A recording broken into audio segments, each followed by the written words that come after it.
为何冒充公子，引我到此？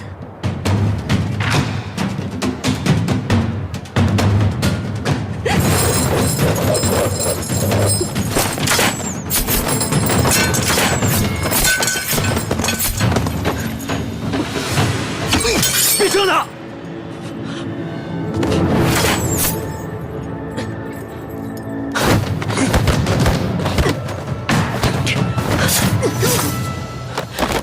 校尉没事吧？不好，小心，他们用毒。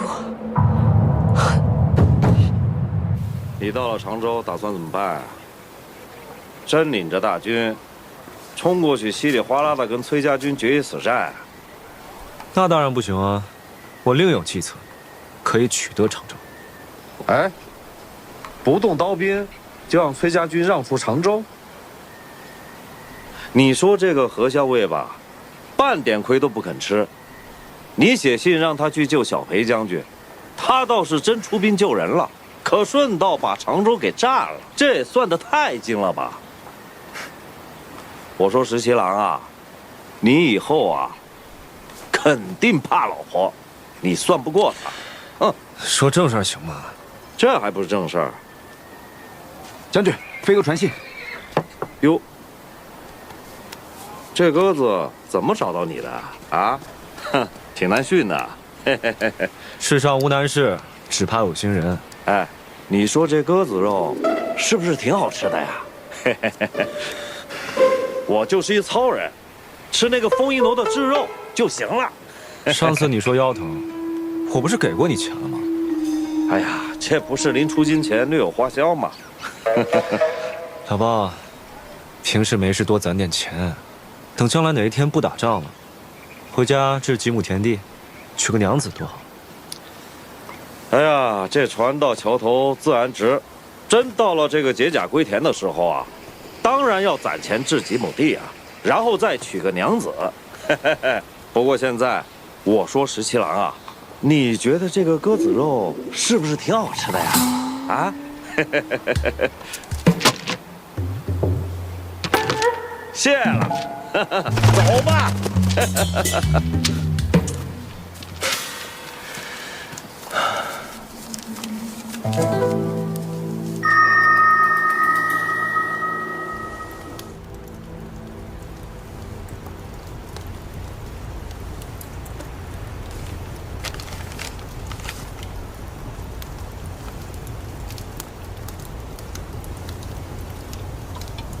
公子，别饮酒了，夜半饮酒伤身体。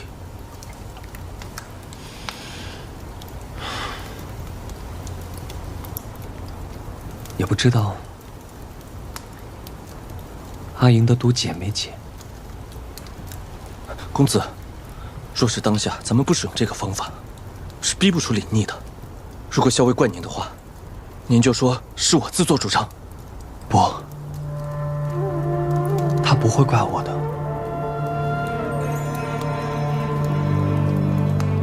因为阿莹马上就要嫁给我了，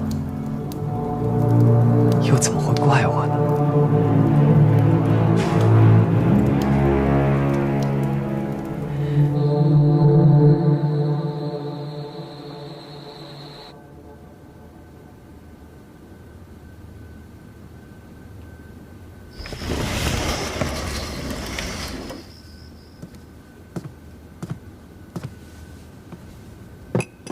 甜汤这么快就好了吗？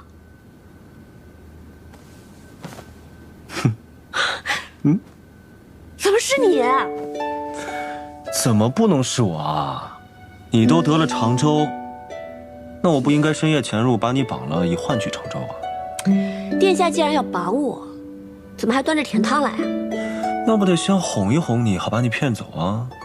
不然万一你这一嚷嚷，我孤身而来没把你绑走，反倒失陷在这里，岂不是得不偿失？哼，一碗甜汤就能把我给骗走啊？再说了，这汤又不是你炖的，明明是桃子炖的，半点诚意都没有。你就不怕我现在喊人进来，把你绑起来，再交给我们大将军？绑就绑吧，正好我也是来与崔大将军商议常州之事。你赶紧啊，把这药给喝了，我收到桃子飞哥传讯的时候，吓了一跳，赶紧跑过来见你。肯定很苦。那我先替你尝尝。哎，你怎么随便就喝了？这是解毒的药，都是以毒攻毒，80%都是有毒性的。哎，你怎么随便就喝了呢？我不知道啊，你怎么不早说这药有毒啊？操！没事吧？石七郎，石七郎，哎，没事吧？石七郎，怎么了？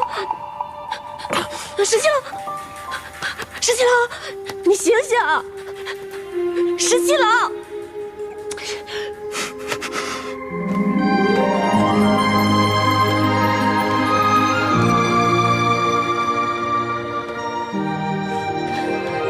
怎么样，不苦吧？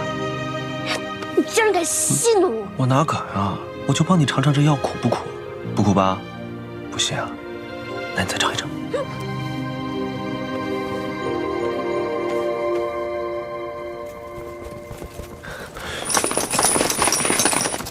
你快走吧。来不及了。把这里围起来！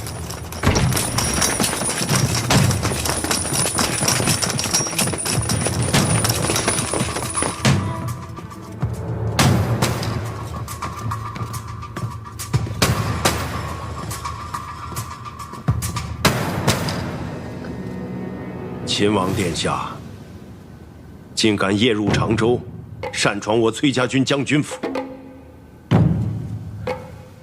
数月不见，崔大将军安好。何校尉，此人3更半夜鬼鬼祟祟潜入将军府，是要胁迫你吐露军情，伺机夺下常州，是不是？不是的，大将军。来人，将这私闯入府的奸细带走。哎，大将军，不是的，大将军，不是的。哎，何校尉，擅闯将军府，意图窃取军机，按照我们崔家军的军规，该如何处置？你不是不知道。这几日，你也按照军规禁足吧，免得你私自放走他。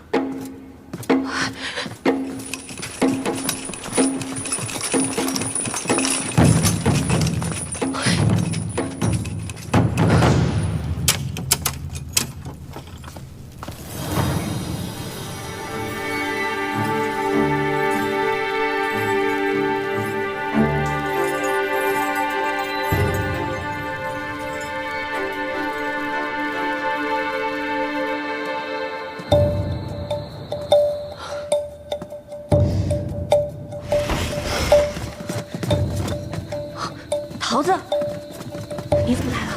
外面怎么样？秦王被大将军关进水牢了，我在外头听说了，就想去探探消息，结果被发现了。大将军就派人将我给押了回来。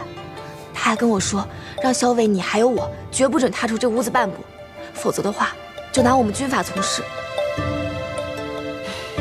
这个李宁还总说自己是镇西军最好的斥候，悄悄溜进来看我一下，就这样被阿爹逮了个正着。那现在怎么办啊？既然是最好的斥候，那他应该不会不给自己留后手吧？什么后手？你的哨子呢？对啊，秦王要是来了，耳朵8成也来了。我这就吹哨子叫他。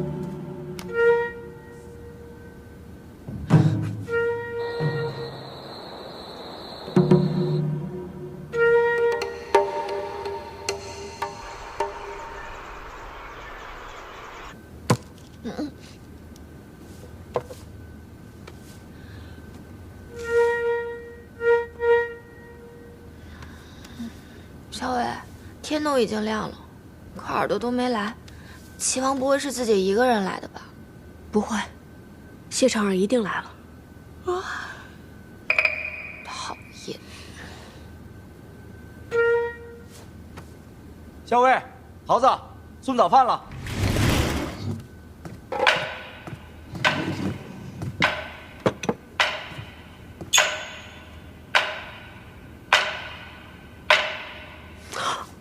桃子，你怎么才来啊？我哨子都快吹破了，我以为你不来了呢。我就知道你一定会想法子来见我们的。是我来晚了，你们这里戒备森严，我好不容易才打晕了一个人进来的，对不起啊。原谅你一次。哎，石七郎呢？秦王已经被关进水牢里了，我跟校尉现在也被关起来，所以才想找你来想办法。难怪我在外面等了半夜，也没有等到他。他现在被关在水牢里面，你得帮我才能救他出去。可是我怎么帮呀？你这身衣服倒是穿得及时。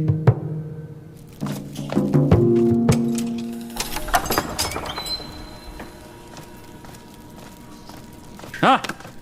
哼！你说你个奸细，上头竟然还给你送早饭，要我看呢，就该饿你2天。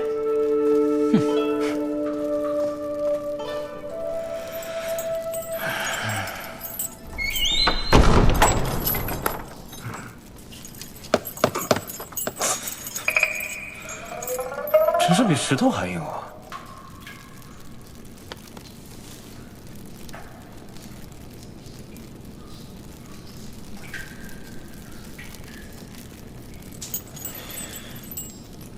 唉，不知道我被困在这里，你担不担心我？不知道你有没有按时吃药？你说你爹那么凶，干脆等我逃出去，我就带着你私奔，好不好？好啊。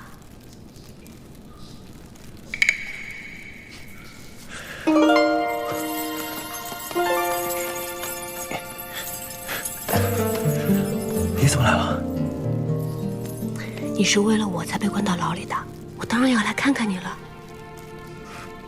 哎，你刚刚是不是答应我了？我答应你什么了？私奔啊！那我要是反悔了呢？这一次，无论如何，我都不会放你走的。好了，既然看到你是活蹦乱跳的，那我就不担心了。你就在这牢里面好好的待着，等我阿爹消了气，自然会放你出来的。哎，你真走啊？不是在开玩笑吧？我真走了。喂，小兵！喂！哎，刚才那个人是谁啊？怎么看着那么眼熟？大将军的亲卫，咱们看着能不眼熟吗？啊，这么年轻就当上大将军的亲卫了？唉，真走了。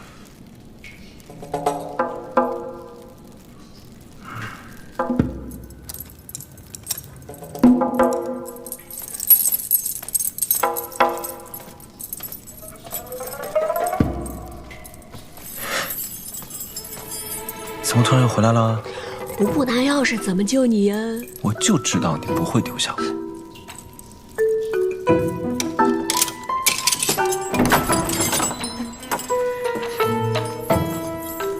咱们快点走，阿爹不让我踏出房门半步，我是实际逃出来的，估计瞒不了多久。走。这些钥匙都不在牢里，8成是被我阿爹亲自拿着的，而且有这些镣铐，咱们才好逃出去。走。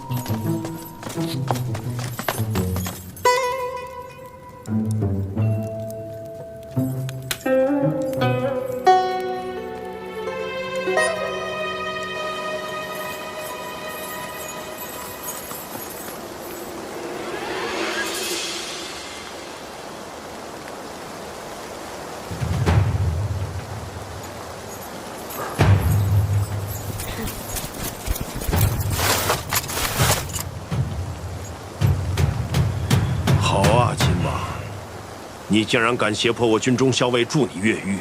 崔大将军，我为常州之事而来，我本该堂堂正正登门拜访，但我怕领兵而来，大将军会误会，于是才孤身入府。你这是巧舌如簧！大将军，阿英一夜未眠，让他先回房休息。你要杀要审，我都遵命。放心，大将军如此英勇，绝不是擅杀之人。他不会杀我的。别给我戴高帽子！不要以为拿话捧我，我就不杀你。崔大将军不会的。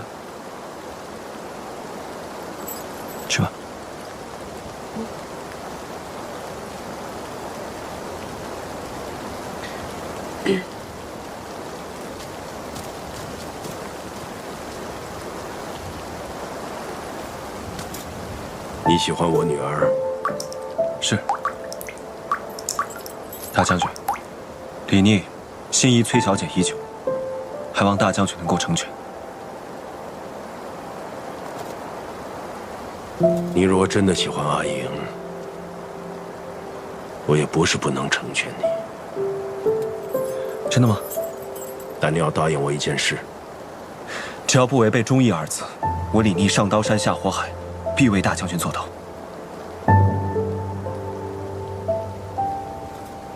我要你放弃谋夺常州，入赘崔家，接管崔家军，我就将阿英许配给你。大将军，此事我做不到。你是担心入赘崔家，堕了你的威名？大将军何必明知而故问呢？君为臣纲，父为子纲，身为陛下的儿子，我若是入赘了崔家，那就是背弃君父。而崔家竟以皇子为赘婿，朝中上下必然会视作对陛下的羞辱，逐辱臣死。那么朝中也必定会主张征灭崔家军，届时天下又陷入延绵战火之中，是为不忠于国，不孝于父，恕李逆难以做到。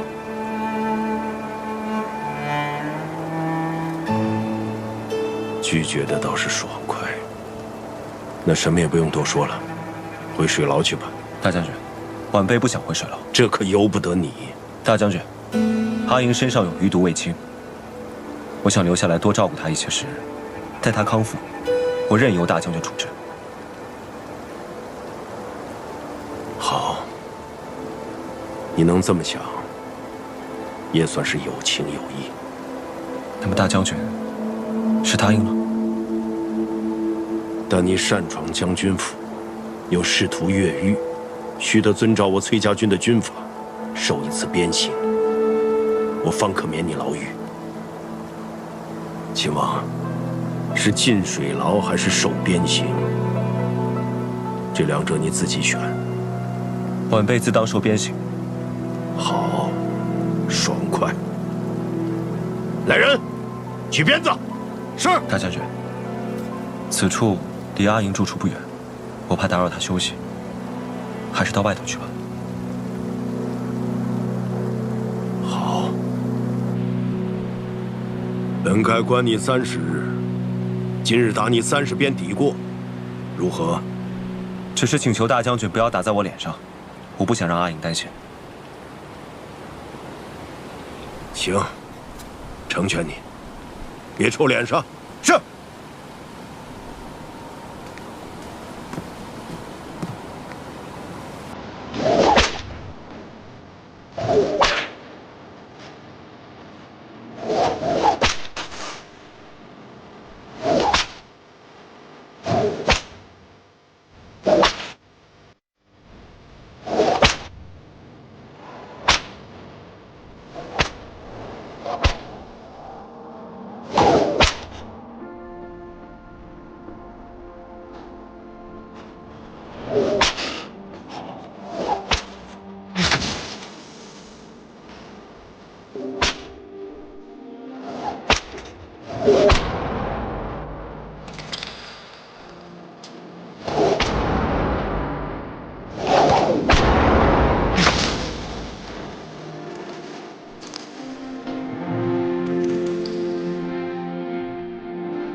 小子，骨头还挺硬。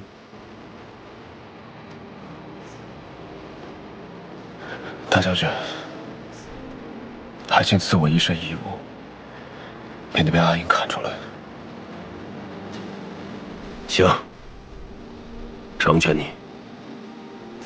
多谢。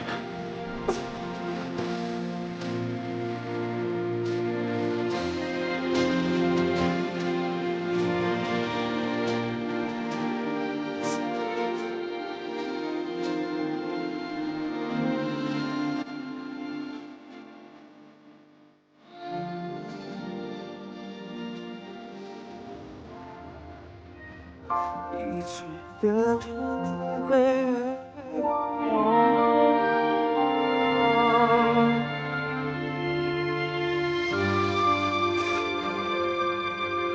哎呀，行了。阿爹没有再把你关进去啊？我用诚意打动了他呀。诚意？我跟他说常州我不要了，他一高兴就不再管我了，让我进来陪你了。胡说八道！你要真这么说，哼，那阿爹80%会反问：你以为你带着镇西军就能打下常州？上位一战，焉知胜负？你这学的跟你阿爹一模一样啊！你快点告诉我，你到底跟阿爹是怎么说的？他居然能放你进来陪我？哎呀，我跟他说，你喜欢我，要是你看不到我的话呢，你就饭也吃不下了，药也不愿喝。为了你的身体着想，还是要放我进来陪着你最好。你阿爹虽然不情不愿，但最后还是答应了。我就知道，一定是拿我要挟我阿爹。怎么了？没什么。受伤了吗？没有。你给我看看，你是受伤了吗？没有啊。不对，你把衣服解开。你一个姑娘家怎么能让人解开衣服呢？你不解，我让人把你绑起来，我自己解。不解不解，吃不吃东西？我给你弄东西吃。你解开！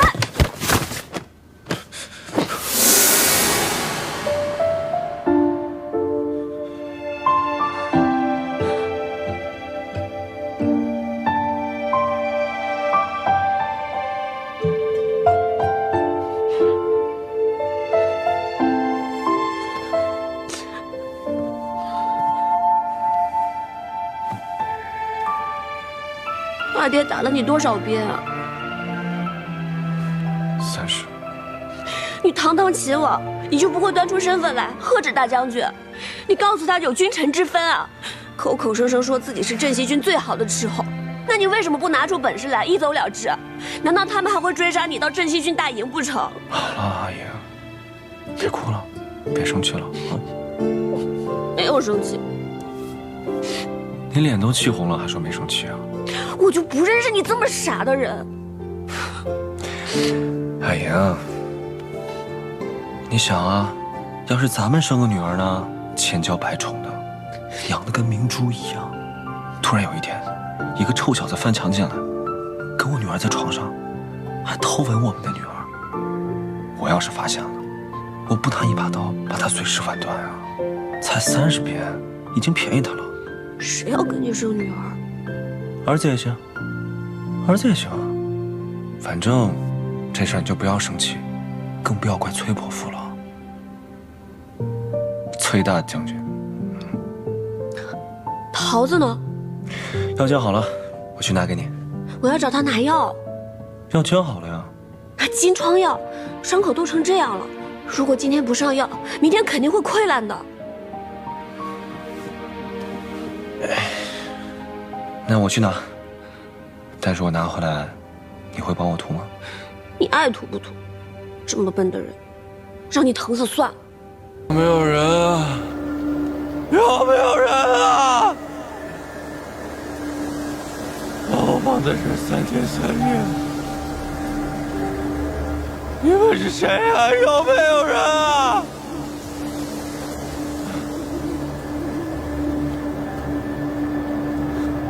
小沈，我快渴死了，你给我点水吧。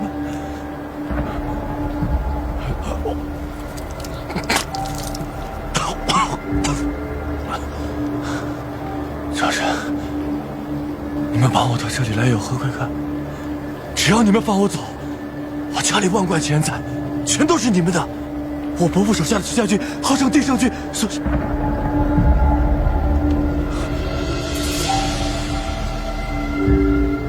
是你。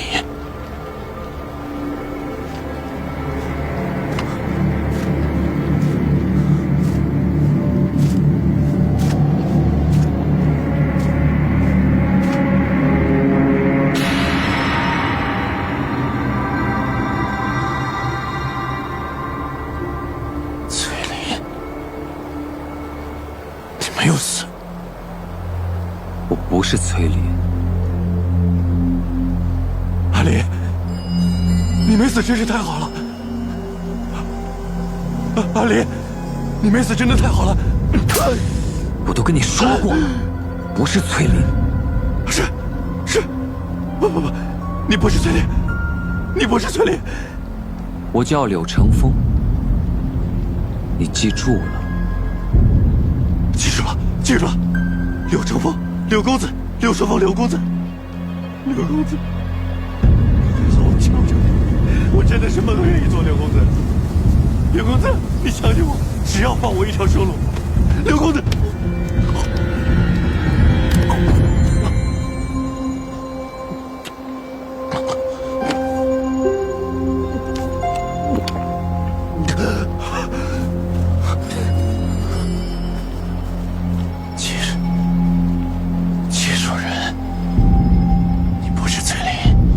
绝对不是崔林，我们崔家与接触人有世代的血海深仇，任何一个姓崔的人都绝不可能结交接触人。对，我是柳成风，不是崔林。知道你刚才吃的是什么吗？是接树巫医精心制作的毒丸。如果你不乖乖的听话，没有及时服下解药，你就会暴血而死。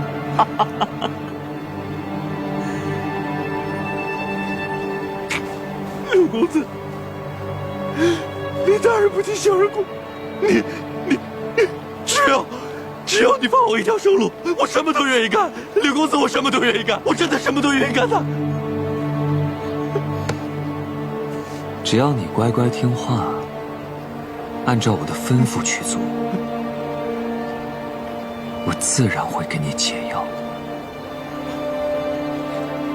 多谢柳公子，多谢柳公子，多谢柳公子。桃子，这是我从山上专门给你摘的，真不错，闻起来可真香。哦对，石七郎怎么样了？别提了，大将军啊，把他从牢里放出来了。我依照军规，先打了他30鞭子。什么？30鞭子？要不怎么说你们家秦王可真是条好汉，被打成那个样子了，也不肯开口向大将军求饶一句。他这个人啊，是这个样子，到死都不会服软。其实我们家大将军也是个嘴硬心软的，但凡秦王肯开口说几句软话，也不至于被打得那么惨。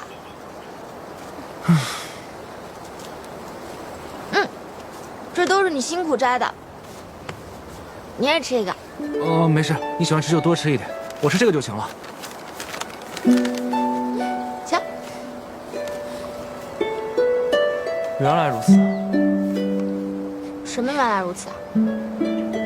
原来你们崔家军上上下下都一样，都是嘴硬心软。我凶得很呢。好好，你凶。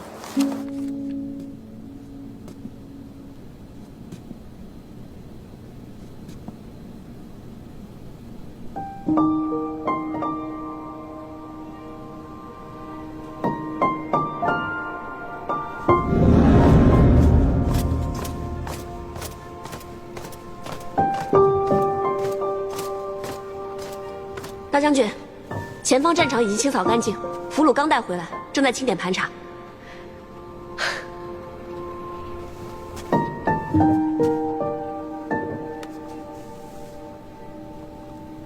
阿英啊，阿爹是不是不该这样？阿爹，您怎么了？你刚出生，我就报给朝廷，说你是个男孩子。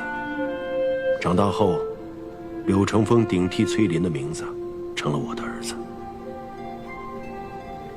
你一个姑娘家，成天鞍前马后的跟着我在外头打仗，将来真要替你招赘夫婿啊！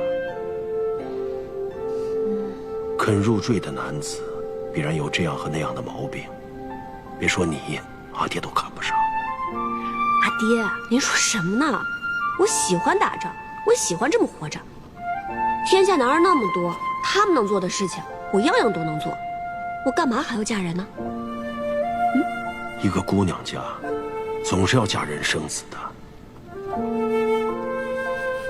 其实凤儿也挺好，我看她……阿爹啊，天下那么大，如此辽阔，好多地方我都还没有去过，很多事情我也都想见识见识。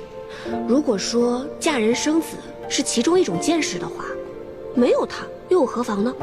他不过就是成千上万中的其中一种罢了。阿爹总有一天会老，会离开你，到时候你孤零零一个人，我有什么颜面去地底下见你阿娘？阿爹，这辈子我活得十分开心快活。等100年之后，您见了我阿娘，就告诉阿娘，这是我最喜欢的活法。我想阿娘知道了，她会开心的。还有什么事情比自己的女儿开心快活更圆满的呢？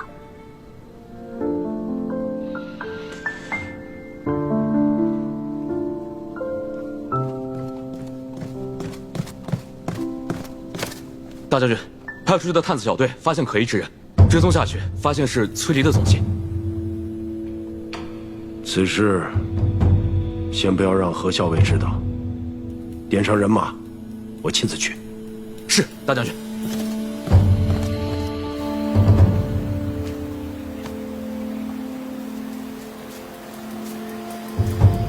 刘公子，一会儿崔乙来了，你该说什么，记得吗？我记得，刘公子，我记得。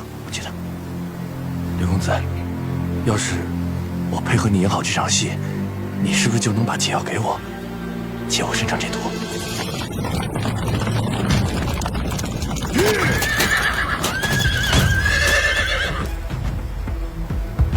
刘公子，您放心，我一定配合演好这场戏，我一定配合，一定配合。报！大将军，四面已经合围，崔离带人逃入了树林之中。给我围严实了，绝不能让他溜走。是。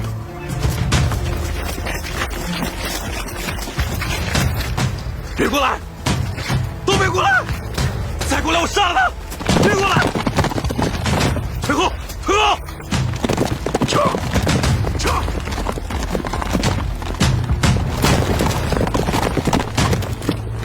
伯父，别动！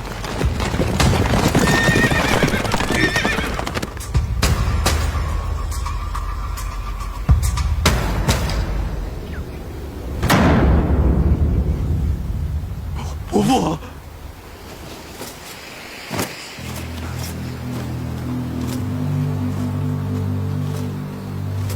我是被逼的，伯父。放开他！伯父，我是身不由己啊！别过来，伯父！你不要逼我！放下剑！你还是我崔家子侄，否则家规军法都难饶你一死。伯父，侄儿也是逼不得已的，我都是被李逆逼的。我不杀阿林，他就要杀我，所以我才设计把阿林逼到了河中。不过等他们人马一走，我就立马从下游把阿林救了起来，还给他疗伤。伯父，伯父！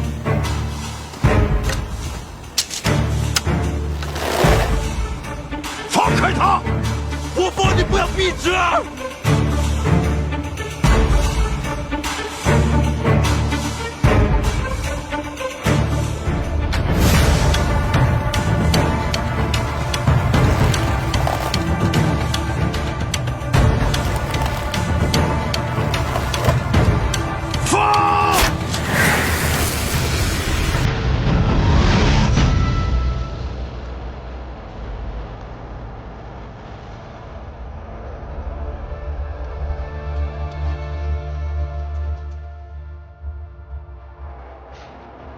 放！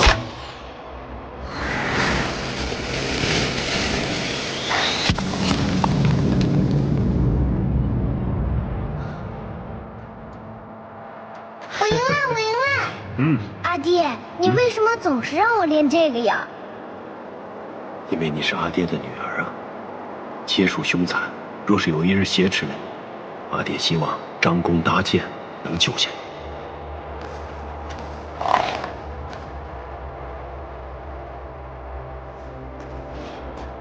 过来。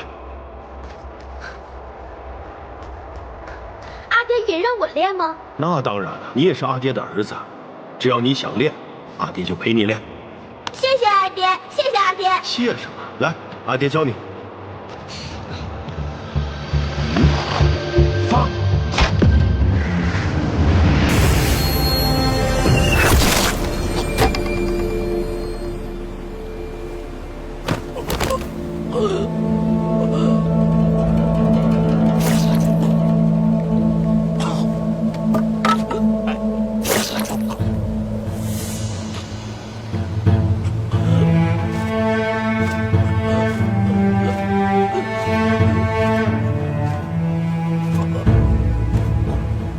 松绑。是。我说过了，放下剑，依家规军法还可以饶你一命。你不肯，就不能不依军法处置。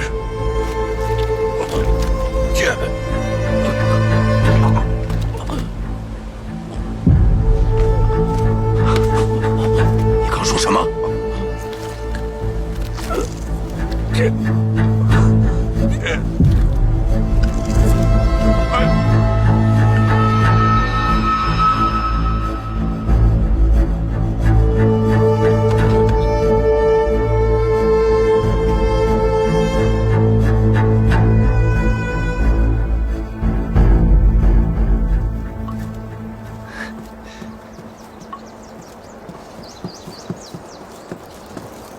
殿下，要不还是我来吧。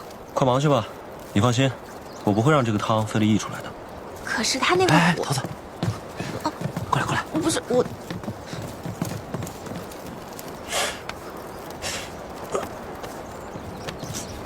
不许挠！再挠，你的伤口就该不好了。那你又不替我涂药，我自己又够不到，当然会痒了。那还不是要给你教训，看你下次还敢不敢？还有下次啊？哼，难说。你这么笨，想必我阿爹看着你就生气，说不定下次还要打你。下次打我再说吧。我觉得呀，这个汤快好了。你试一试啊。挑个大的，枸杞，还有枣，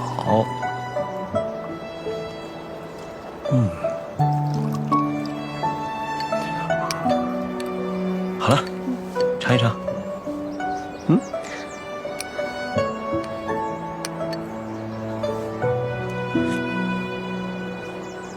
怎么样？甜不甜？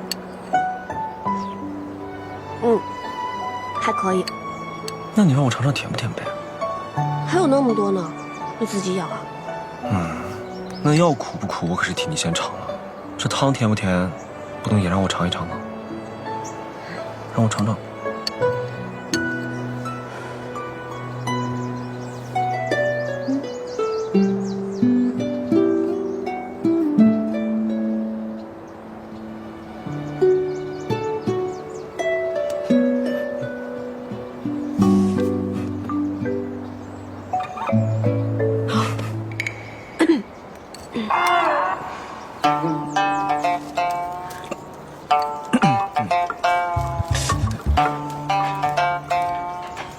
白莹，到房中来。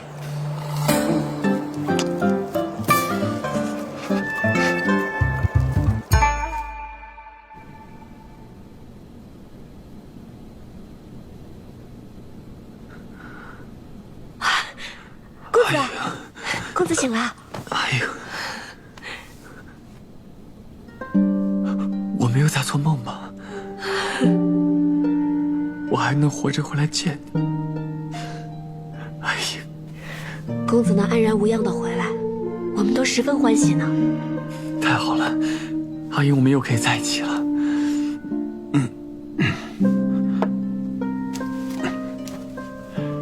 阿爹，别起来，你得静养。阿天啊，阿树也被崔离抓走了，不知被崔离关在了何处。知道，他也被救了回来。多谢阿爹。哎，你是阿爹的儿子，为何如此生分了？可能是劫后余生，有些恍惚，总以为自己还在做梦吧。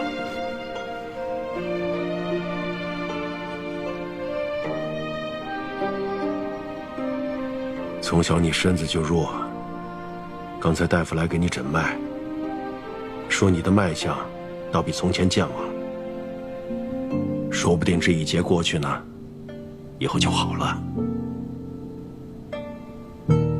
是，但愿如此。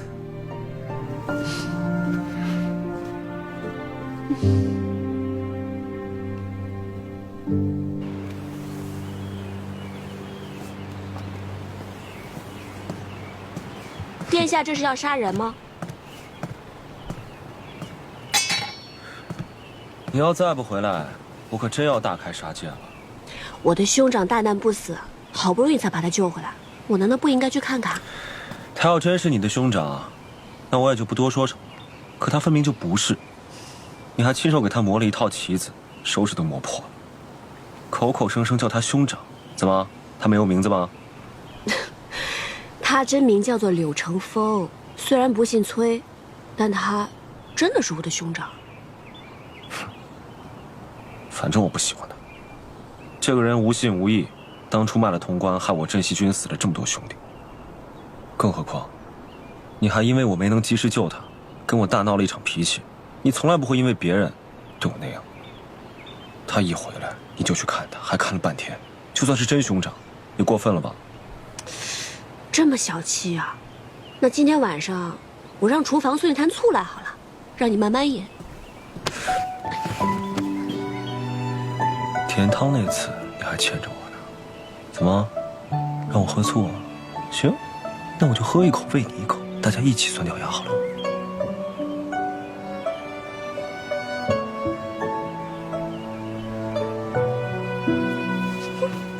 等会儿崔大将军来了就没机会了。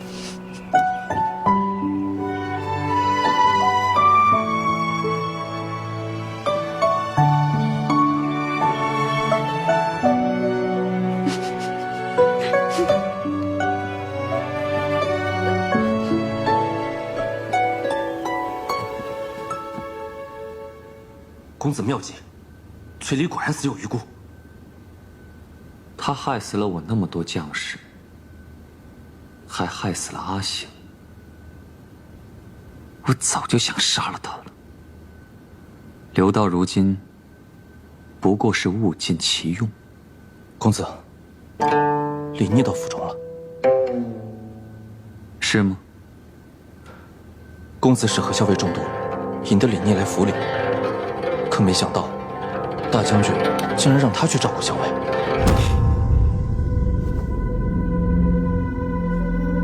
公子，大将军这是要答应将校尉许配给李逆吗？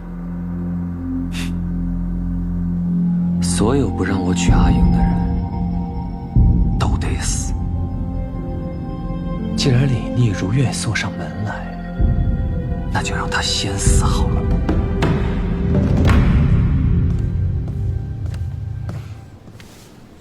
阿爹，您找我。凤儿，走吧。阿爹，您突然这样叫我，我倒有些不习惯了。凤儿啊，自从你重伤落水，阿爹派了很多人寻了你很久，怎么都寻不到。一度也以为你遭遇不测。后来阿爹和阿颖一起去你的衣冠冢前祭你，我想了很多。从前是阿爹太自私了，虽然小时候也问过你，愿不愿意做阿爹的儿子，但那时候你还不懂事儿，有些话你还不懂。阿爹，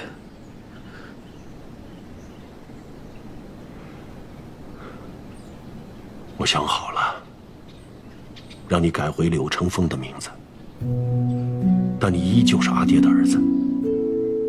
我会对所有人说，你是我的义子。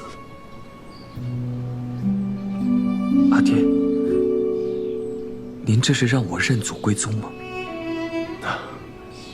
如今，阿莹也大了，她生性任性，将来是不用我管的。你从小就在我们家里长大，我是真心把你当作儿子看待。我想让你认祖归宗，然后让媒人给你好好物色，找一个贤德的娘子，再生得几个孩子，这样你们柳家也算是后继有人了。阿爹，您这是不要儿子了吗？你虽然改回姓柳，但你依旧是阿爹的儿子。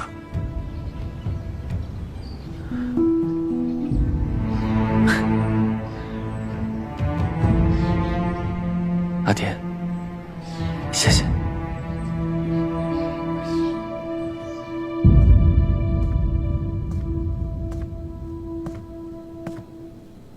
阿爹，该喝药了。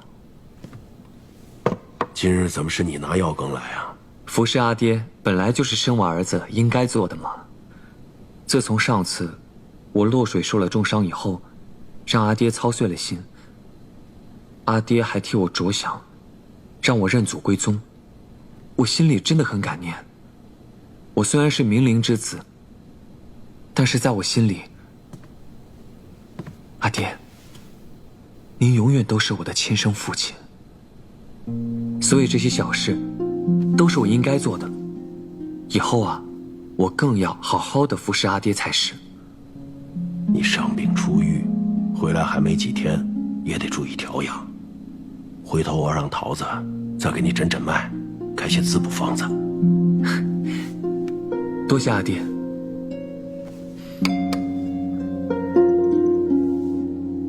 来，阿爹喝药吧，小心烫。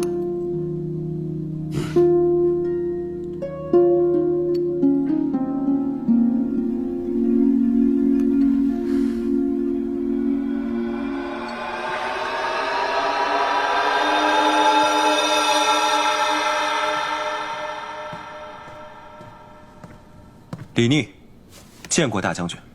秦王找我何事？李逆，想与大将军商议常州一事。常州已是我崔家军的常州。秦王想要回常州，不如战场上见真章。大将军此言差矣，原本是李逆写信，相请崔家军解常州燃眉之急。如今大将军驻扎常州，李逆虽领兵而来，但并不愿与大将军兵戎相见。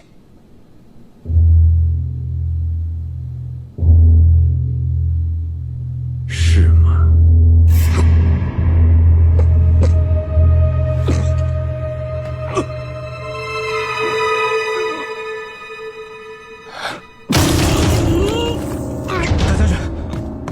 大将军，大将军，大将军！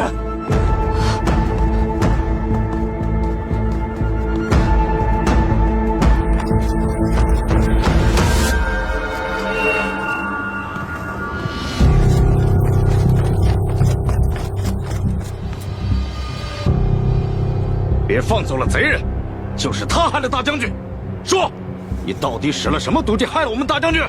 我说过了，我正与你们大将军说话，他就忽然吐血倒下，我这才急匆匆出来叫人。我若心怀不轨，为何还要出来叫人？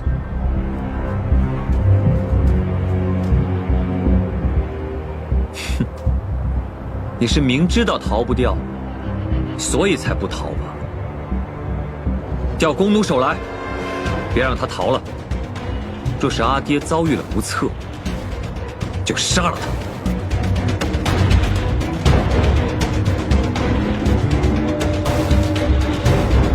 大将军，大将军，怎么样，桃子？大将军，大将军。大将军，大将军。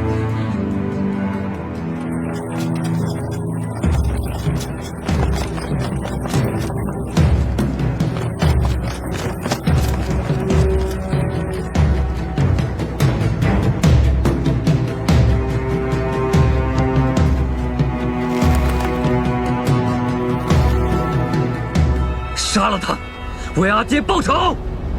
什么？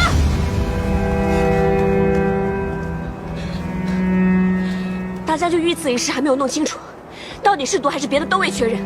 这个人不能杀。事到如今，你还要袒护他？我不是袒护他。阿爹已经奄奄一息，你这是被鬼迷了心窍。秦王是不会害大将军的。为了常州，这个秦王什么事做不出来？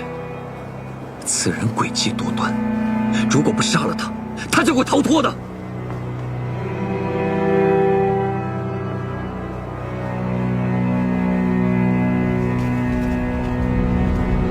放箭！住手！放了他！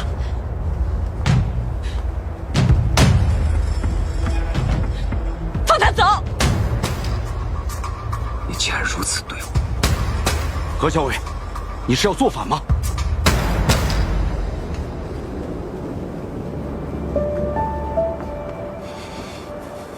放了他。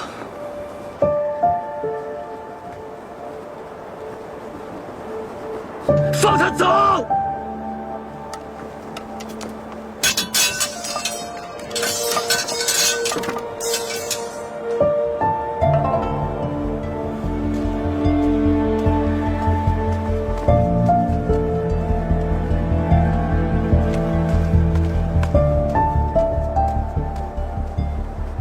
他已经走了，以他的能耐，我8成是追不上他。你还要拿刀架在我的脖子上吗？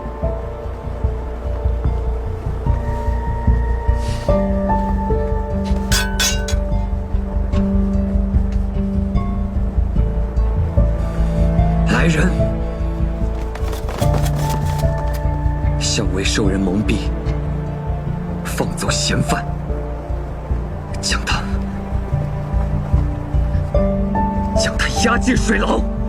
公子，大将军危在旦夕，有什么处罚，公子暂且记下，还是让我先照顾大将军吧。你还知道大将军危在旦夕？押下去！带走！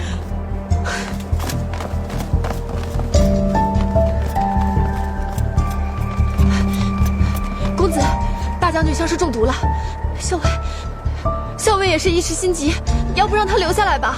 闭嘴！公子，来人！公子，把桃子也带下去关起来，今后发落。公子，公子，公子！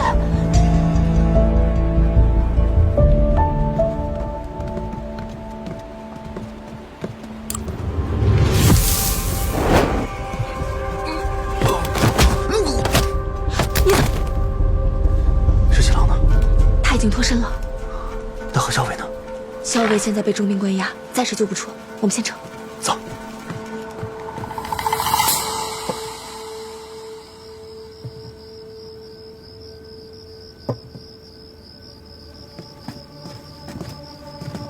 公子，何校尉带到了。是。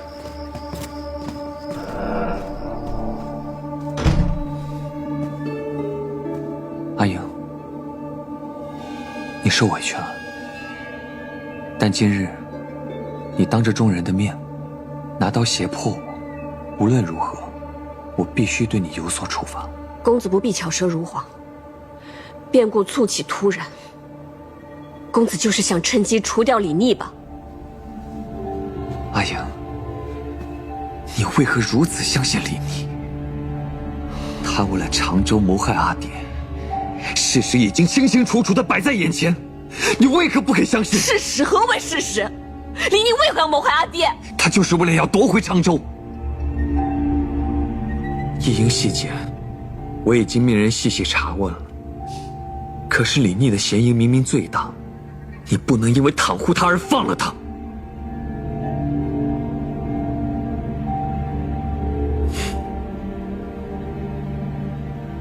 阿英，我们不说这些话了，好不好？你还没有吃东西呢，我命人做了你爱吃的菜，你先吃一点。我要去看阿爹。阿英，你把饭吃了，我就陪你去。你如此忧心阿爹，整日不眠不休，茶饭不思。若是阿爹知道了的话，也会忧心的，对不对？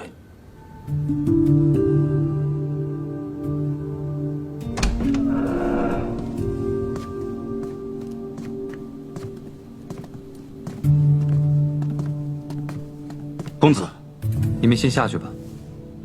公子，何校尉他无妨。校尉是被人蒙蔽，如今已深悔自己错了。下去吧。是。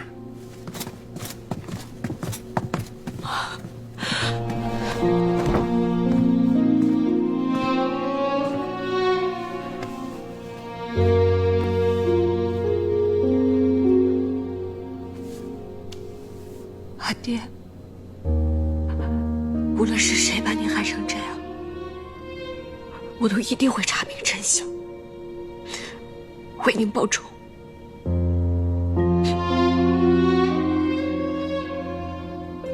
让我留下来照顾阿爹吧。不行。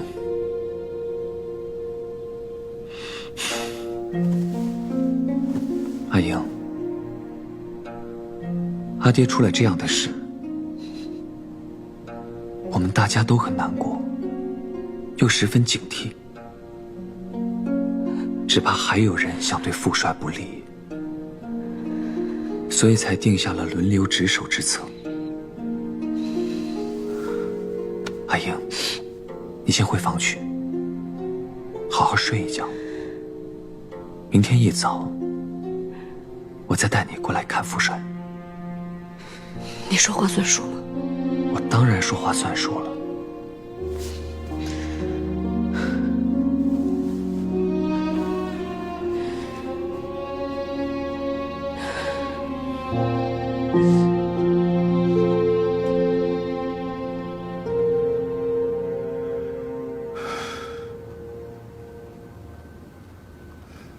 我觉得咱们不如直接杀进长州城，抢了崔大将军出来，然后好好救治，再跟那些人说，这个崔大将军不是你害的。傻呀你！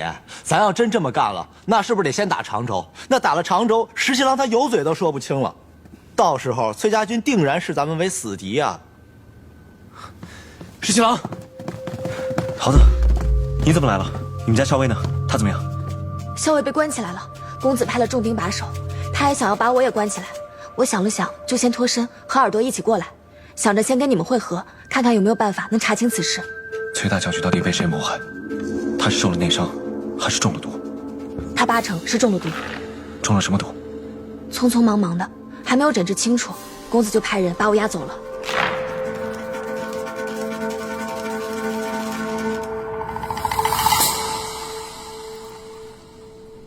阿英，阿爹出事之前，曾找我谈过心，说让我认祖归宗，改回柳成风这个名字。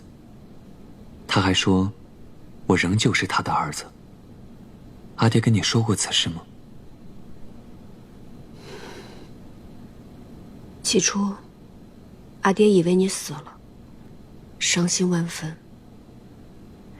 确实跟我说过，觉得这么多年以来，一直让你顶着崔林这个名字，对不起你，也十分后悔，没能让你做回自己。这次阿爹也跟我提到了，阿爹还说，让我改回柳成风这个身份之后，与你成亲。阿爹还说了，若是我们能生得几个孩子，长子就姓柳，其他的孩子就姓崔，这样不仅我们柳家后继有人，崔家也有了。阿英，阿爹这样一心一意为我们打算，只可惜他老人家还没有将此事办妥，就被林毅给暗算了。公子，阿爹当真这样说过吗？当然。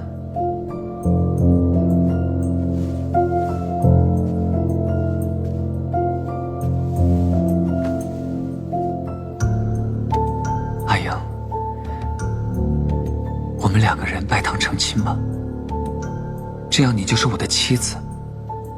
上次你胁迫我一事，军中就再也没有人敢说三道四了。而且我们2个人成亲之后，你就可以名正言顺地照顾阿爹了。阿爹如今人事不省，危在旦夕，你居然要和我成亲？万一阿爹一高兴就好起来了呢？阿爹如此安排，阿英，你不愿意？我不愿意。阿爹是不会做如此安排的。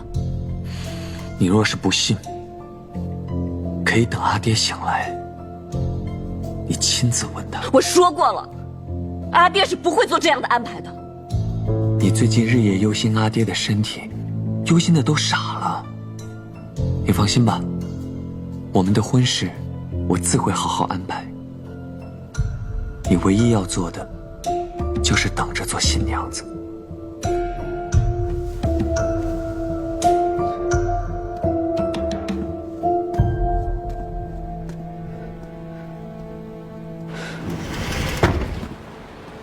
好好看着校尉，不能让他踏出房门半步。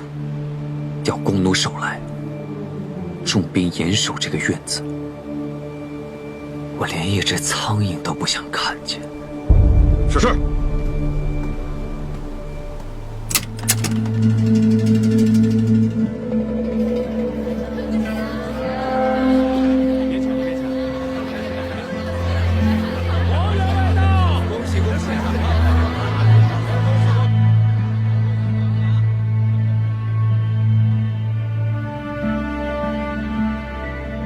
新娘子，如今吉时将近，咱们还是速速装扮起来吧。刘成风呢？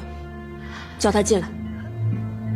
新娘子，今儿是大喜的日子，您这马上要嫁给崔公子了，这是天大的福分呐！去把崔公子叫进来，我有话问他，不然今天这个亲是绝对结不成。新娘子，叫他进来。是。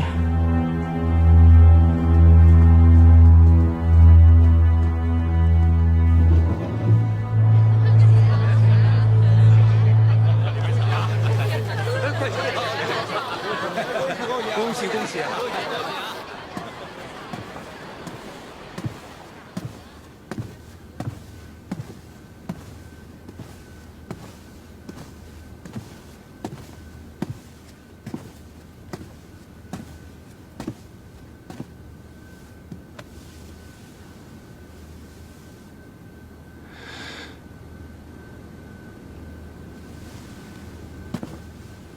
阿英，你怎么还不装扮起来啊？误了吉时，可就不好了。是你，是你，对不对？你到底给阿爹下了什么毒？你看你这是欢喜疯了，怎会开始胡言乱语了呢？不久前我在常州遇刺，有人冒充你引我出来，但是只想掳走我，不想伤我性命。当时我就觉得蹊跷，引我上钩的人就是你，对不对？刺客也是你指使的，对不对？阿英，不要再说胡话了。我从10几岁以来，就一直盼着有这一天。今天是我们大喜的日子，你马上就会成为我的新娘子。待我们成亲以后，我一定会好好对你，也会去杀了李逆，给阿爹报仇。给阿爹报仇？刘成风，你骗得了别人，骗不了我。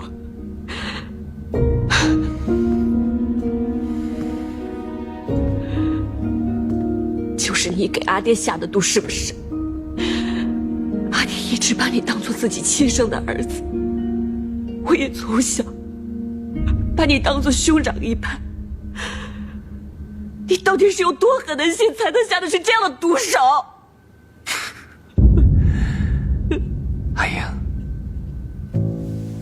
看，这是我亲手为你做的簪子，今日终于有机会把它作为定情信物送给你了。拿开！阿英，你可不要乱动啊，我怕我会伤着你。万一你受了伤，阿爹知道了，他老人家有什么不测怎么办？你居然敢拿阿爹威胁我！只要你乖乖与我成亲，阿爹就会高兴。若是因为阿爹担忧你，阿爹有什么不测的话，你给我滚！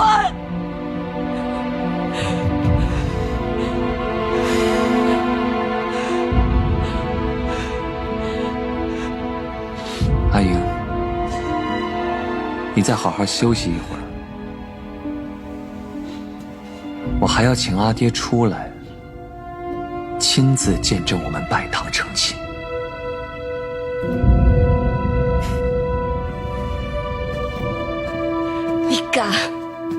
你敢动阿爹半分试试？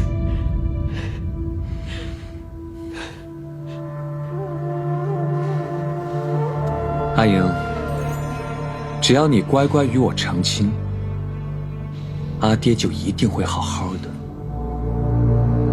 来人！奴婢在。给校尉整理好衣冠，等吉时一到，就带他去喜堂。是。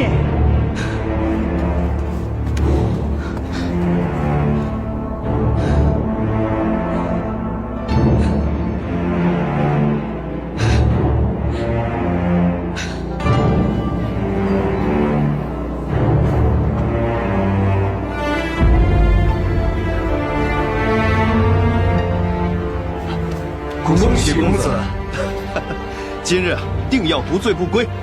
可惜大将军身子尚未痊愈，不然便是双喜临门呐。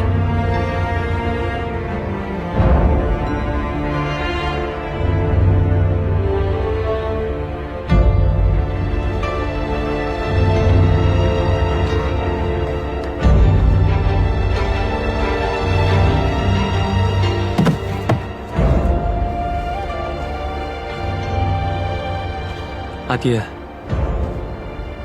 今日是我和阿莹成亲的日子，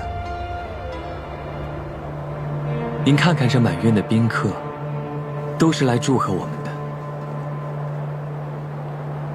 阿爹，虽然您还病着，但是儿子还是想让您亲眼见证我们的喜事。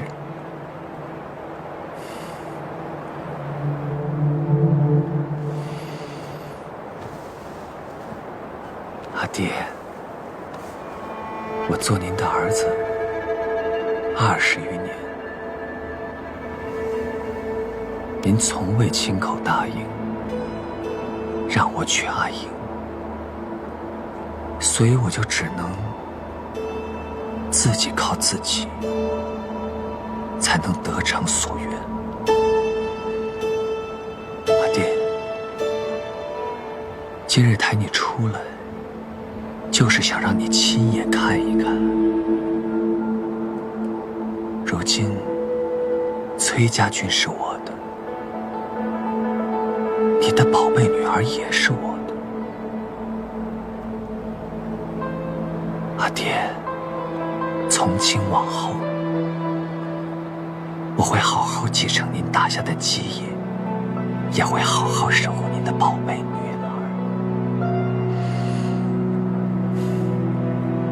阿叔，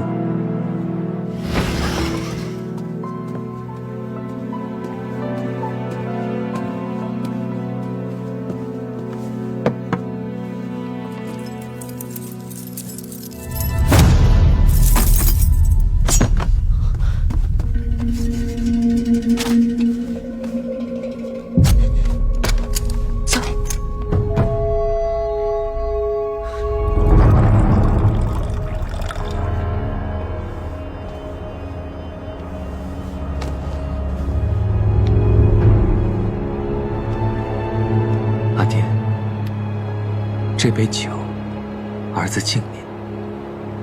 喝完这一杯，儿子就要和阿莹拜堂成亲了。来，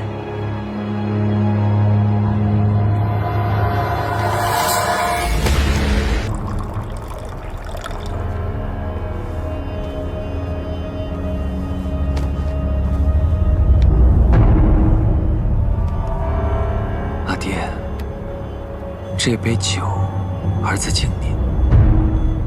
喝完这一杯，儿子就要和阿莹拜堂成亲了。来，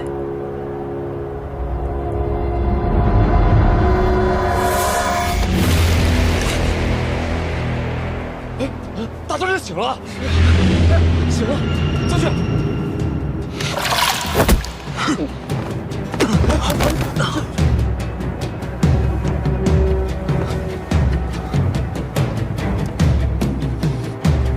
来人，将这逆子绑起来！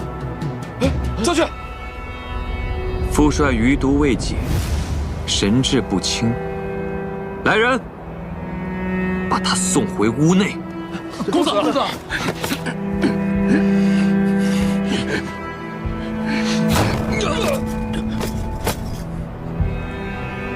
逆子，老夫万万没想到，竟有一日养虎为患。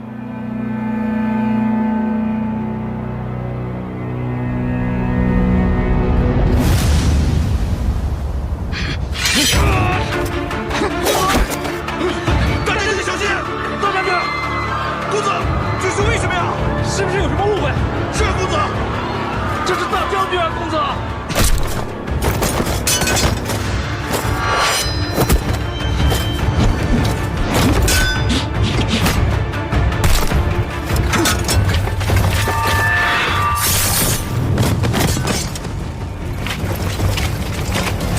大将军神志不清，快夺了他的兵刃，以免他伤了自己。就凭你们，这是大将军啊！大将军小心啊！大将军！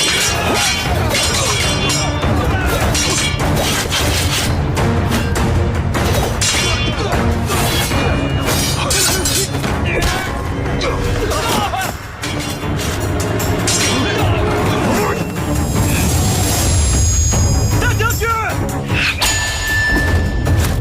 谁敢伤害大将军？小心啊！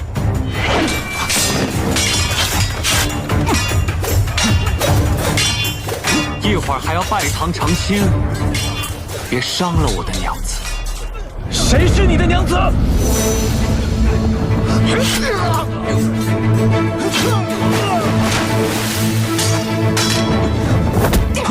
阿错，住手啊！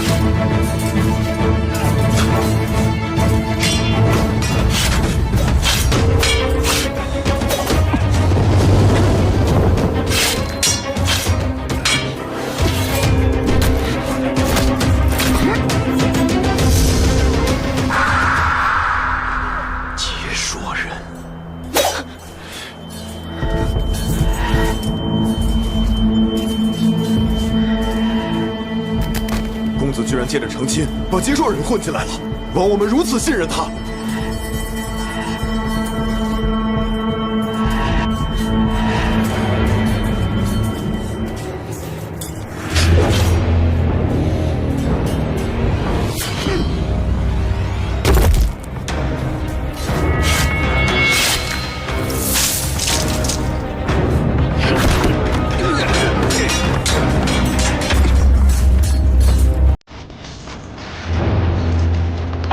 公子，你别想脚底抹油啊！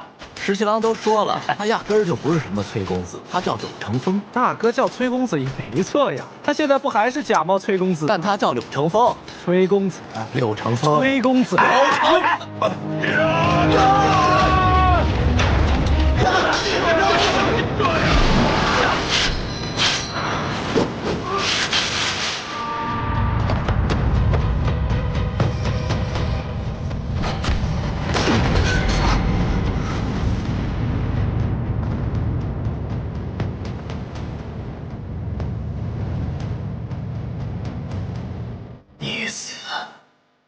你竟然勾结接说人，你这是将我们崔家的血海深仇抛诸脑后吗？崔隐，事到如今，你又何必给我上演这种父慈子孝的戏码？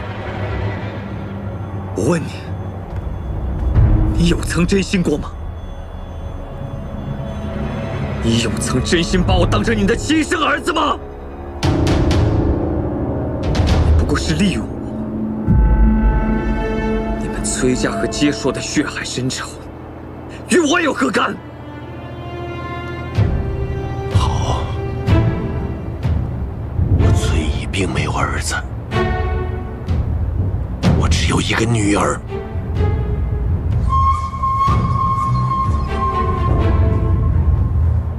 阿英，你的身份也无需隐瞒了。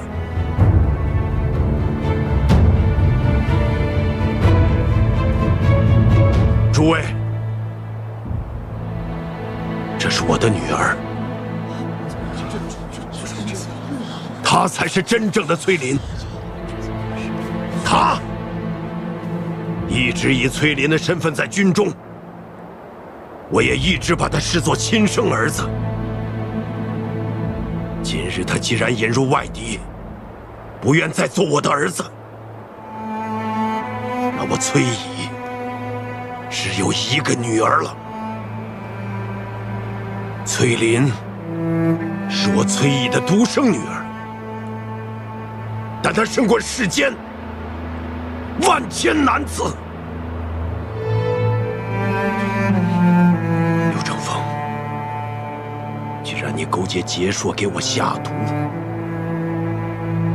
背逆人伦，引入外敌，不忠不义不孝，如今事已败露，你还不束手就擒？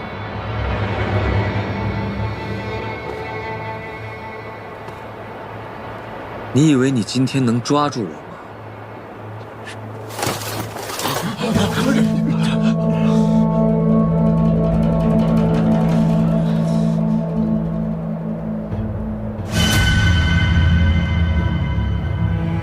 这些箭头上有蓝光，想必是涂有毒药的。李逆，你被身份所拘，无法带大军进城。就凭你们几个，哼，能抓住我吗？我要杀了你这个叛贼！阿爹，大将军，没事吧？没事。放心，城外有镇西军在。今日再战，必定是两败俱伤。放柳成风走。滚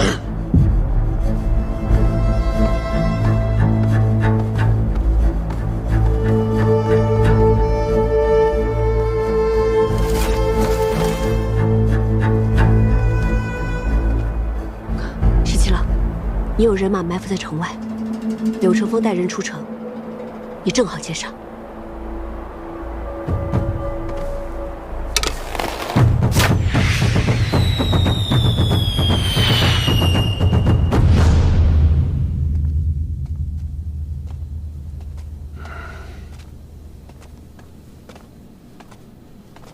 慢点。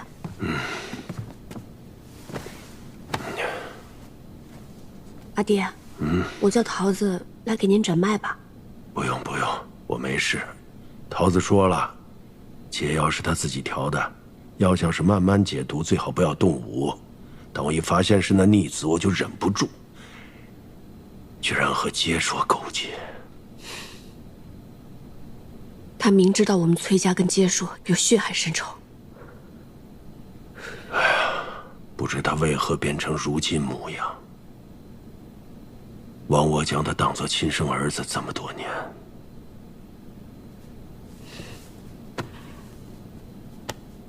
阿爹，别难过了。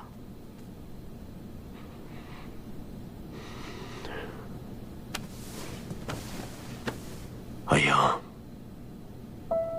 我和你阿娘成亲10几年才有了你，虽是为了避免朝中辖制，再赐我一位夫人，才对外宣称生的是个男孩。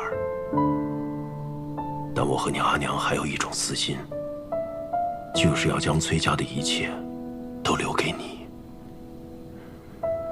只是这世道以男嗣为贵，没有女儿继承家业的先例，尤其是军中更是没有。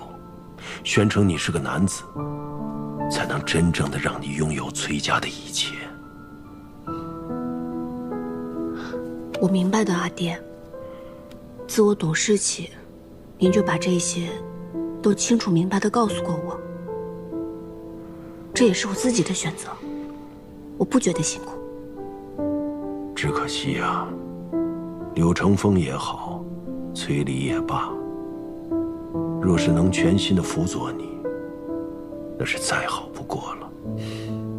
可惜人心殊易，就算我已经有所提防，但一个个最后还是露出了狼子野心。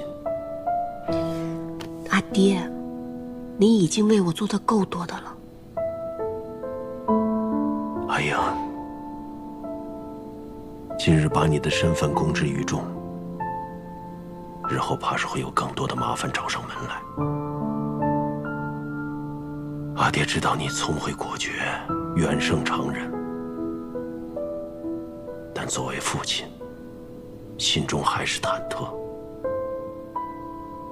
只怕没有照顾好你，日后有何面目去地底下见你阿娘？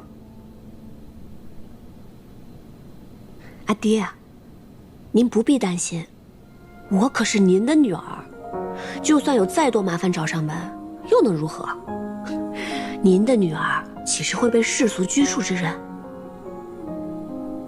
说得好，如今是今时不同往日。就算全天下的麻烦都找上门来，你我父女二人又有何惧？就是，别担心了，阿爹。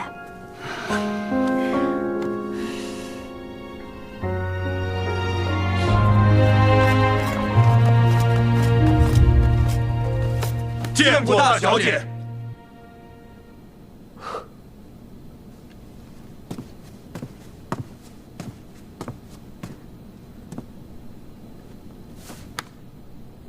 见过诸位将军。昔日朝中以我无子，非要赐我一位夫人。我与卓金间谍情深，所以生得女儿后，只说生了个儿子。后来朝中时局变幻，就一直没对诸位同袍直言相告。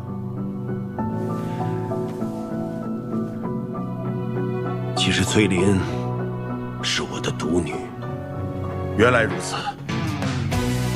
大小姐素日在军中，虽托名何校尉，但所作所为，皆是我们亲眼得见。巾帼不让须眉，我等定然竭力辅佐，绝无二心。请大将军放心。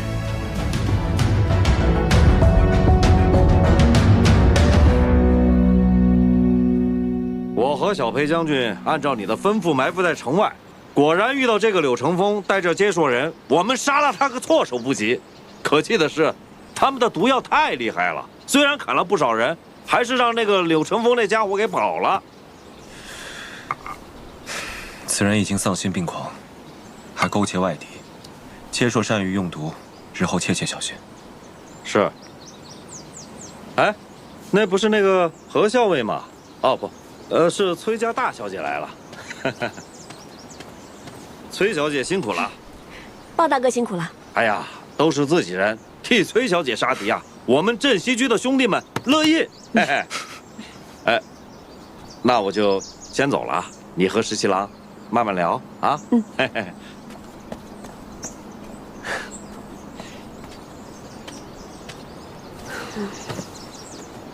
今日幸亏有你。都是自己人，替崔小姐杀敌，不仅我们镇西军的兄弟乐意，我也乐意。贫嘴！刚才老鲍说，劫杀了不少接说人，不过还是让柳成风给跑了。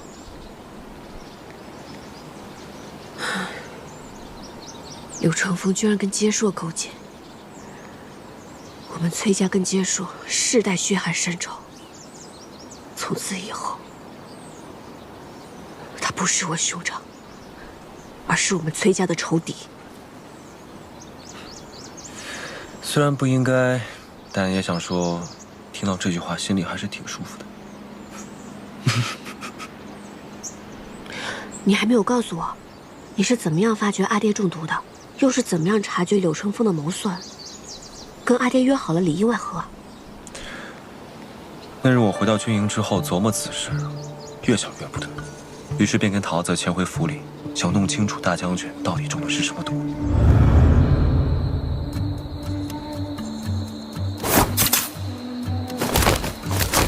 耳朵，处理干净，别让人发现。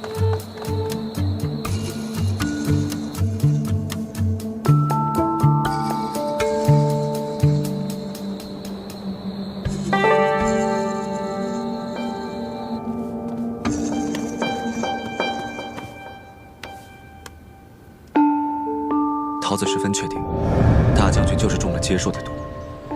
巧的是，你也中过接硕的毒，而你当时又看见了柳成风，所以我怀疑，大将军中毒多半与他有关。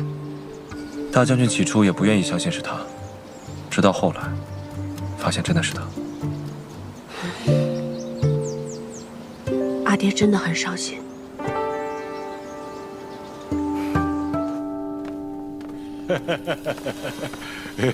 陛下，免礼免礼。皇后，你听说了吗？陛下指的是这个崔乙，全天下都知道他有个儿子，结果你猜怎么着？这个儿子不是他的儿子，不是他的儿子。对，他只有一个女儿，从小当作男孩养。他的女儿女扮男装，一直在崔家军中。哎，听说还挺有名的，叫什么何校尉。竟有如此奇事。嗯。哎呀，可是这个崔乙，分明是在欺君。可是朝中的大臣们说，崔乙势大，再加上那个孙敬贼心不死，还盘踞在潼关要害之地，加上如今这个崔乙又抢下了常州，所以这个朝里的群臣们都劝朕要好好的安抚崔乙。结果朕灵机一动，想出了一个好主意。陛下是想，崔乙他不是没有儿子吗？朕就替他过继一个儿子，那到时候他们崔家就有人承嗣。哎呀，以后崔将军就能为朕所用了。陛下是想让何人去承嗣崔家？所以朕就过来找你啦。朕是想从你的侄子里面挑选一个过继到他们崔家。陛下，此事怕是不妥。怎么，你是不愿意？啊，并非臣妾不愿，只是陛下且想，崔乙为平凉大将军，崔家军主帅，当年领兵征接硕，妾已听说过崔大将军的威名。这样的人物，如今又在常州不肯退兵，明显是不服朝廷辖管的。此时陛下好心，想替他选个人承嗣，只怕在他眼里，陛下这是想谋夺他崔家产业，想要崔家军的军权。朕就是这么想的。再说了，崔乙他怎么能猜得到呢？崔乙领兵多年，能将女儿充作儿子，教得聪明伶俐，如今又将此事公之于众，如何会有过继的打算？又如何猜不透陛下的真意呀？这可怎么办呢？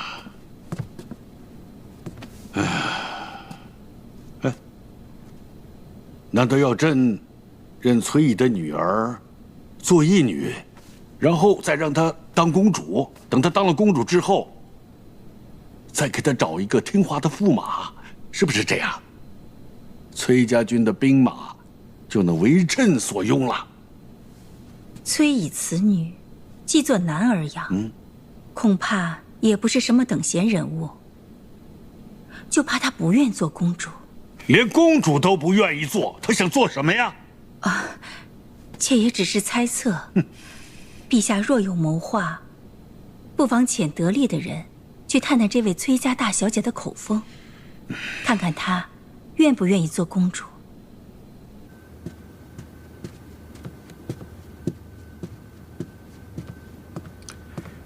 父亲，坐吧。今日朝中发生了一件大事，崔乙的儿子崔林，原来是个女儿。什么？崔乙呢，只生了个女儿，当初却诓骗朝廷，说他生的是个儿子，那便是崔林了。后来他又收了个义子，让这个义子顶着崔林的名字长大。他自己的亲生女儿却改姓何，在崔家军中也颇有名气，被称作何校尉。原来何校尉是崔乙的女儿，怪不得。父亲，您还记得吗？之前秦王冒险潜入西长京，与您在绸缎庄见面，当时他身边那位就是何校尉，而且那次我们见面也是何校尉替秦王出谋划策的。哦，那个小娘子气质不俗，敏侠机智，令人印象深刻呀。原来她就是崔乙的女儿。婉娘啊，为父知道你素来胸有大志，但既然那崔林是崔乙的女儿，只怕秦王未必对她无意呀。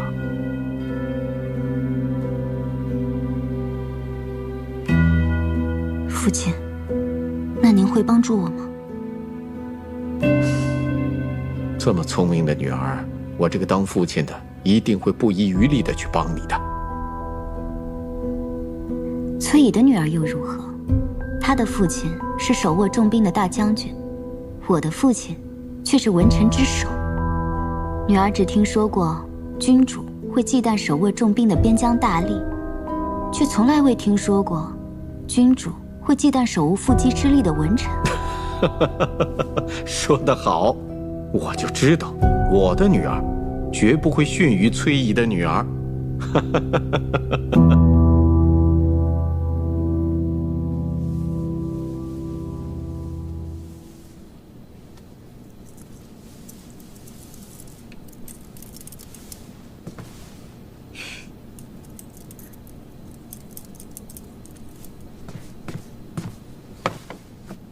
小姐，你这样真的很好看。只是我却担心，你平常都在崔家军与男装侍，猛然一下这样打扮，你说他们会不会不习惯呀？现在阿爹已经告诉了全天下的人，我就是他唯一的女儿。既然这样，那干脆就堂堂正正的以我本来的面目示人。作为阿爹的女儿，我一定会让他骄傲的。快站起来看看。真好看，还是你选的好，很衬你的肤色。李逆，见过大将军。秦王有何贵干？还是常州之事。李逆想与大将军聊一聊常州。秦王刚刚救了老夫的性命，所以来谢恩求报。不敢。当初是谁传信给我们崔家军，请我们来救裴元的？秦王不会忘了吧？大将军仗义援手，李逆感激不尽。只是时过境迁，大将军占据常州，不仅被朝廷诟病指责，亦得提防孙敬。况且，这常州与洛阳、建州、并州，乃至平凉、瀛州，皆相隔甚远。崔家军被牵制在此，只怕得不偿失。你该不会想说，既然常州这个烫手的山芋我捏在手中无用，不如还给你。大将军，若是以魏阳来换取洛阳与常州呢？秦王所言何意？魏阳虽不归我节制，但魏阳就在平凉左近，军民事务也由我这个平凉大将军管辖。你是打算用我的东西来换我的东西，还以一易二？明正才能言顺。魏阳虽在平凉左近，但朝中在幽州府亦有驻兵。若由朝中下旨，大将军节制平凉、魏阳两府，从此大将军便能名正言顺，总理平凉与魏阳两府事务。崔家军后方亦稳固无虞。大将军意下如何？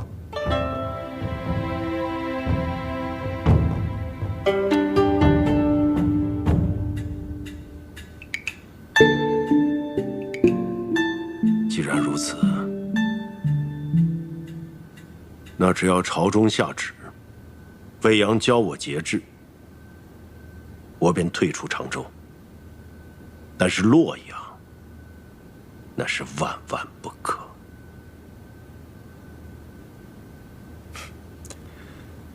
大将军爽快，李逆虽有为难之处，但也会即刻向朝中请旨，只提常州，不提洛阳。大将军请放心。好，秦王，常州事了，你可以回京都复命了。不瞒大将军，李逆还有一事相求。何事？李逆想请崔小姐领崔家军，与我一起共赴潼关，剿灭孙敬。你还想让我女儿带兵跟你一起去打孙敬？秦王，你这如意算盘未免也打得太响了吧？孙敬一日不处，不仅是朝廷的心腹大患，大将军也会深受其妨碍。大将军当初以秦王之志出兵南下，如今暂居常州，并重兵把持洛阳，朝中难免会议论纷纷。只要大将军同意崔家军与我一起共赴潼关，剿灭孙敬，收复潼关，那么朝中的议论自然会平息大半，且天下人皆会称赞大将军忠义。如果我不答应呢？那么李逆自取潼关后，只怕朝中会命我李逆与大将军相战。到了彼时，李逆再无半分推辞之力，且朝中定会以收回东都为限。秦王不妨试试。老夫还从未与秦王兵戎相见，真想见识见识秦王排兵布阵的章法。与崔家军为敌，是我万万不愿之事。大将军心里也清楚，潼关是两京所要，除了潼关，两京再无险可守。只要大将军答应崔家军与我一起共赴潼关，那朝廷必然会对崔家军的猜忌之心大减，还望大将军能够成全。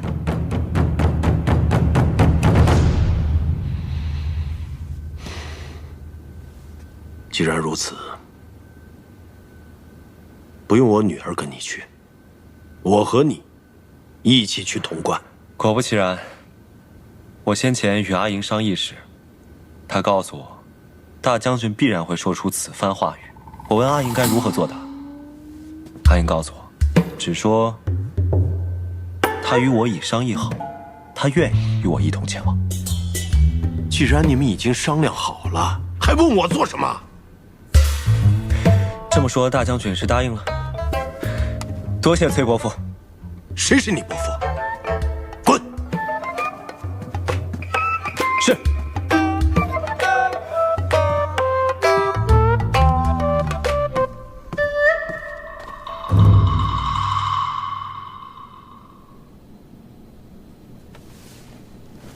此番，秦王虽出手相助，但常州城外，镇西军依然虎视眈眈，不得不防。他是皇帝的儿子，奉旨而来，怎能轻易与之联手？阿莹，这天下那么多男子，你为何偏偏对他另眼相看？阿爹，他值得我另眼相看。如今局势晦暗难明，孙敬虽败仍据潼关，3个皇子鼎力相争。秦王功高勋重，树大招风。秦王虽是不识奇才，但绝非良配。阿莹，你当真想好了？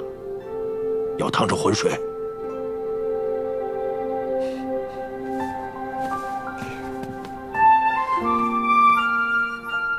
阿爹，我喜欢李念，他也喜欢我。这世上虽然有那么多男子，但是能如女儿眼的，只有他一个。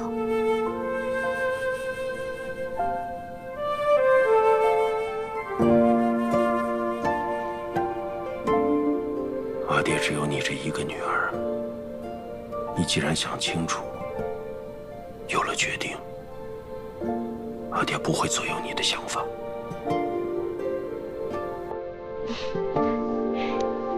谢谢阿爹。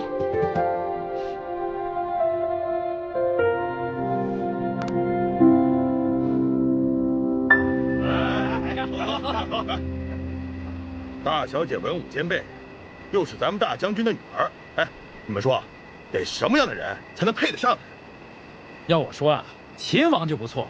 想想自起兵秦王以来，秦王率领镇西军那是所向披靡，别的不谈，就说奇袭潼关那一战，那真是百年未有的帅才。秦王虽好，可是他是皇帝的儿子，咱们大小姐应该坐堂招夫啊！哎，对，坐。听见了吗？他们都觉得只有我才能配得上你。我只听到他们说希望我坐堂招夫。殿下身为皇子，愿意入赘我们崔家吗？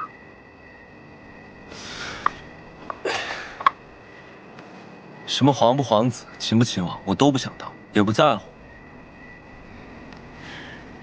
阿姨，咱们回劳兰关吧，在那儿拜堂成亲，生个7、8个娃娃，一半跟你姓，一半跟我姓，不娶不嫁，不招不朕，可好？你想得倒美，谁要跟你生7、8个娃娃？那就4个，最少4个，2个跟你姓崔，2个跟我姓李，怎么样？你要再胡说八道，小心我把你嘴给撕了！想撕我嘴？就撕！不让。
韩将军，这么久了，围追堵截，斗智斗勇，每次都让你侥幸逃掉。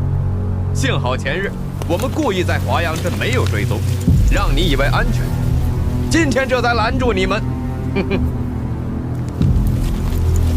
韩将军，大都督敬你忠义，只要乖乖交出太孙，便饶你不死。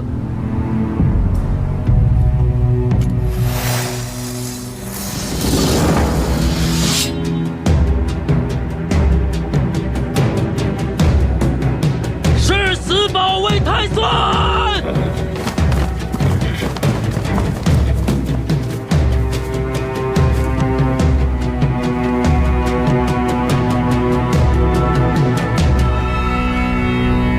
拿下！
识抬举的东西。放开我！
大都督，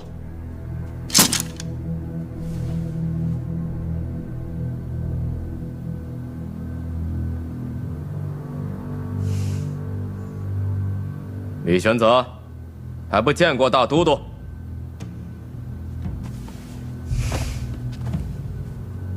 你个谋朝弑君的反贼！大胆！住手！别吓着孩子。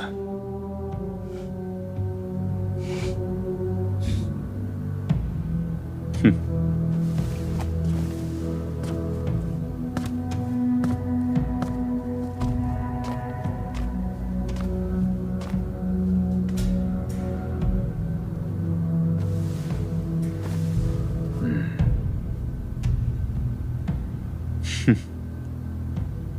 韩丈将你藏了那么久，到了最后关头，不还是护不住你吗？嗯？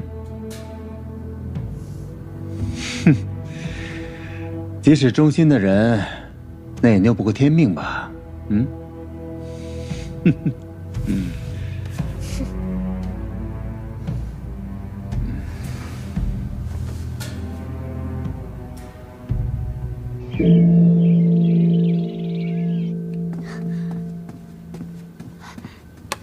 娘娘，给秦王的信送出去了吗？用最快的马送过去了。娘娘放心，秦王一定会想办法救出太孙的。孙敬虽然擒住了太孙，但是我想，他不会这么快就对太孙不利。但愿来得及救出太孙。韩将军也说了，他重整残部，也会想办法救出太孙。太孙吉人自有天相，一定会没事的。臣请问陛下，为何下旨斥责秦王啊？朕命他去常州解围，他可倒好，非得逼着朕封那崔乙为魏阳大将军，还口口声声说洛阳既成事实，暂且不提。那可是东都，他这是拿朝廷的大事当买卖呢，还上什么奏书？还说常州势必要随崔家军一起去收复潼关。崔家军那是狼子野心啊，万一他们和孙敬里应外合怎么办呢？陛下，这件事是朝会中决议过的，既然崔乙有节制魏阳之实，何不就把这虚名一并给了他呀？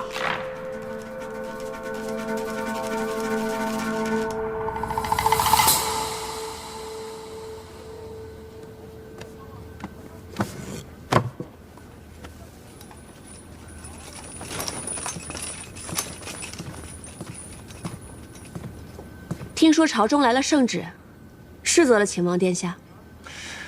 我猜到父皇八成是要骂我，但是我没有想到竟然会这么快。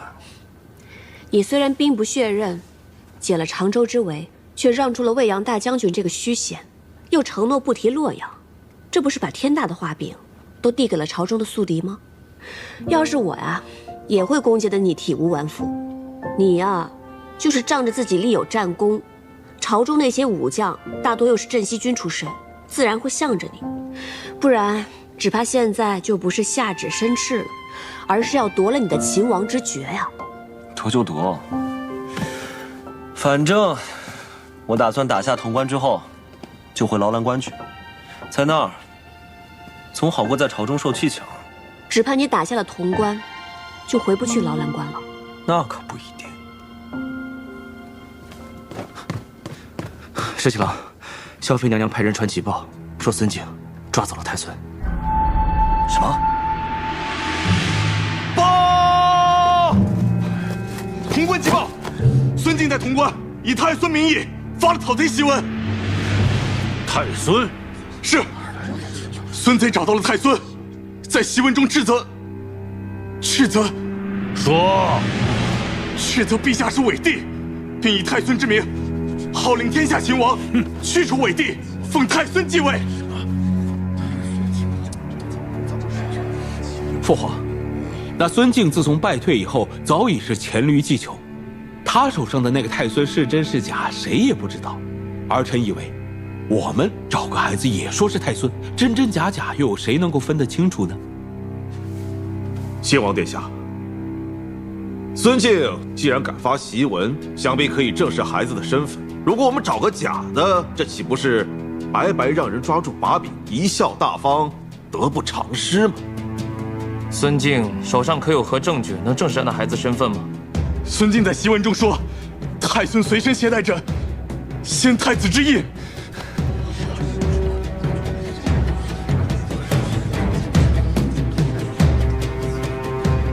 陛下，孙敬以太孙质疑朝廷正统，是可忍孰不可忍。为今之计，不管这太孙是真是假，朝廷都该派兵剿灭孙敬，收回潼关，接回太孙。臣以为秦王曾经收复过潼关，与孙敬数次交手，有上书自请剿灭孙贼，因此朝廷下旨派秦王出征，最为合适。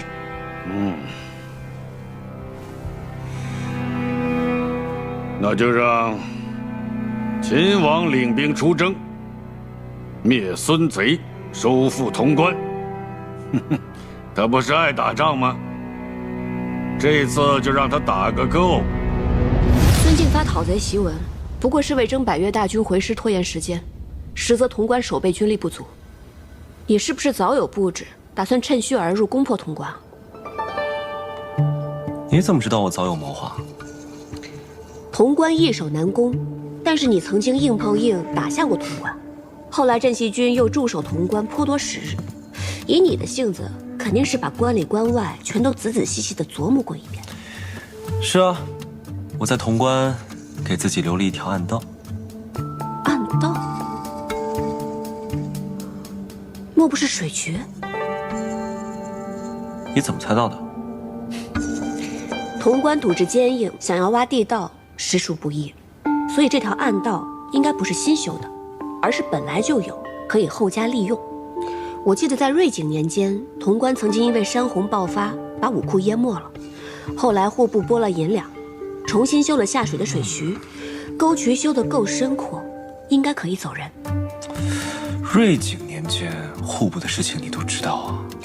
我小的时候喜欢跟着阿爹读书，他的书房里除了兵书以外，收藏了历年以来天下各处关隘修葺的卷宗，我翻着当故事看，读了便记下了。